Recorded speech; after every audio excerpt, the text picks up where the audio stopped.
We are going to start with layers. How to create a new layer. So layer is this window over here. And to create a new layer, you come over here on the top of Photoshop interface, layer, new layer. It's going to open this window. We are going to name this layer 1. All right.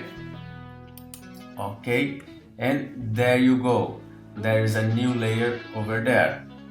You can also create a new layer if you come over here. Click at it, new layer. Again, this window is going to open. We're going to call it number 2. You can also create a new layer on this icon on the bottom here. New layer. This is going to appear over there. I just click it on it, it appears automatically over there.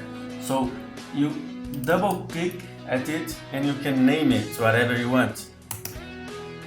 3 and 4. Okay,